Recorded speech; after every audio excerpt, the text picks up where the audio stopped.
क्या आपने कभी सोचा है कि अगर इंसान सचमुच किसी रात भेड़िए में बदल जाए तो कैसा लगेगा? सिर्फ कहानियों का डर नहीं, बल्कि हकीकत। यही है वेयरवुल्फ का रहस्य, वो आधा इंसान आधा जानवर का प्राणी जिसने सदियों से लोगों की कल्पना और डर दोनों को जकड़ लिया है। वेयरवुल्फ की कहानियां सबसे पहले यूरोप की लोक कथाओं में मिलती हैं। लोग मानते थे कि पूर्णिमा की रात इंसान का शरीर बदल जाता है। उसके दांत लंबे हो जाते, नाखून पंजों में बदल जाते और पूरा शरीर बालों से ढक जाता। और फिर वो एक खतरनाक भेड़िया बन जाता जिसे इंसानी खून की प्यास होती। लेकिन सवाल ये है, क्या ये सचमुच होता था? ग्रीक मिथकों में भी इसका जिक्र है। लाइकोन नामक एक राजा ने देवताओं का अपमान किया और ज्यूस ने उसे श्राप दिया, वो भेड़िया बन गया। यानी इंसान से जानवर में बदलने का ख्याल बहुत पुराना है। लेकिन यूरोप के मध्य युग में ये और भी डरावना हो गया।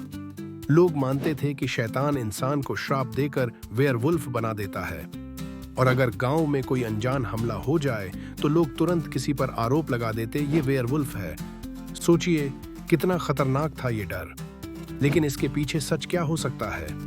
कुछ वैज्ञानिक मानते हैं कि ये कहानियां दुर्लभ बीमारियों से जुड़ी थीं, जैसे हाइपरट्रिकोसिस, जिसमें पूरे शरीर पर असामान्य बाल उग आते हैं, या रेबीज, जिससे इंसान हिंसक और काटने को तैयार हो जाता है।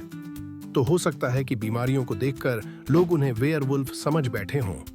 लेकिन दिलचस्प बात यह है कि सिर्फ यूरोप ही नहीं, बल्कि एशिया और अमेरिका की संस्कृतियों में भी ऐसे जीवों का जिक्र है। भारत में नरभेड़िया की कहानियां, अमेरिका में स्किनवॉकर और अफ्रीका में वेयर हाइना। क्या ये सब इंसानों की साझा कल्पना है या फिर सचमुच कहीं कोई रहस्यमयी प्रजाति रही होगी? मध्य युग में तो वेयरवुल्फ का डर इतना बढ़ गया था कि लोग वेयरवुल्फ ट्रायल्स करने लगे।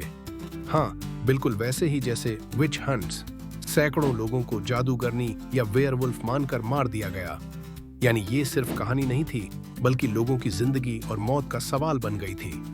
अब सोचिए, अगर आप उस समय गांव में रहते और किसी ने अचानक रात को भेड़िए जैसी आवाज सुनी, तो क्या आप भी डरकर किसी पर शक नहीं करते? यही है इंसानी मन की कमजोरी, जहां समझ नहीं आती वहां मिथक बना लिया जाता है। लेकिन सच ये भी है कि वेयरवुल्फ सिर्फ डर का प्रतीक नहीं, बल्कि इंसान की दूसरी शक्ल का भी प्रतीक है। हम सबके भीतर एक हिस्सा ऐसा है जो गुस्से में, डर में या भूख में जानवर बन जाता है। वेयरवुल्फ उसी छिपे हुए इंसानी रूप की कहानी है।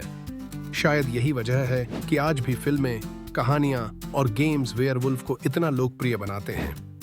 तो अगली बार जब आप वेयरवुल्फ का नाम सुने तो सोचिए, ये सिर्फ रात का श्राप नहीं, ये इंसानी डर, बीमारियों और हमारी छिपी हुई प्रवृत्तियों का मिश्रण है। अब मैं आपसे पूछता हूँ, क्या आपको लगता है कि वेयरवुल्फ सचमुच कोई प्राणी था या ये सिर्फ इंसानी दिमाग का डर और भ्रम है?